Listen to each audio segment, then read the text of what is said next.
the experimental film Cantata in C major. I'm sure a lot of you have pointed out famous movies that they used in that movie with the screaming, the girls screaming and the reactions and things like that.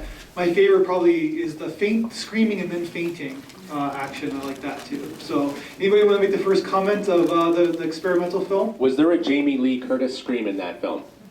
I don't remember one. Yeah, it was more older films. It was more like, yeah. Did anybody see Jamie Lee Curtis in that one? No, there was not? You were looking for it? Yeah. Yeah. Sorry, damn filmmaker for not pointing her out. Yeah, because she's a legendary damsel of distress, right? And I guess in the Generation X era, I guess.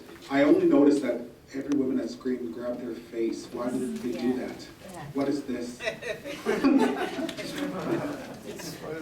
It's acting, I guess, right? But I guess that's what he tried. He tried to pick like kind of the same. I actually like the collage of all the screams from different sounds, and there was something in common, like the initial shock, the eyes widen and the mouth is open, and then they grab the face. Even the men did that, and then the variations of lower shock, and then it was really fun to see. It must have been a lot of work. Oh, it must have taken this guy like months to do this. Yeah, I thought there was only one word in that. There was the Holy Bible there, I think. It's the only word spoken in that film. Was the at the end, right? That she's. It was about a quarter of the way through. She said, it was a man actually said, Holy Bible. Okay. Yeah, the screaming is it's the scream that is the music, which is kind of an interesting part of the film, right? So yeah, I'm sure it wasn't for everybody. It's, some could argue that it was a 7-minute film, so basically, but simply I'm glad that your positive reactions to it. It was like we always try to throw, people come to this festival, always try to throw a good experimental film at you and see what people think, because it's up to everybody's interpretation.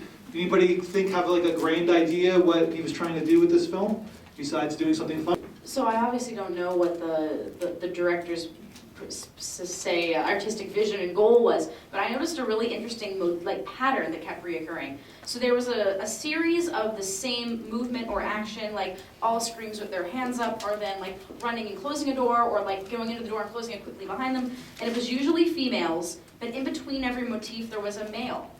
So it was like a bunch of screams, a couple male shots, a bunch of fainting and a couple male shots. And I wondered, they spent so much time in the beginning, like a whole minute of the film, describing the audio qualities and what we were going to see and experience auditorily, and like how they were breaking up the audio side.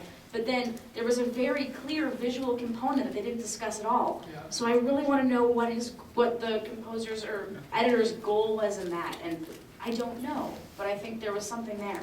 And a lot of the films are exactly the same. They take the directorial design is very similar. I wonder if because they were interpreting the screams as music, I thought almost like the male would be like the bass side of music, and then the women were all like, in that treble register, and I didn't know if maybe that was to like mimic how sheet music would look, that they had like the male presence there to kind of accent whatever they were interpreting the screams as. I don't know, it kind of like lost me and then got me again. I'm not really sure, but I thought that maybe that was what that was.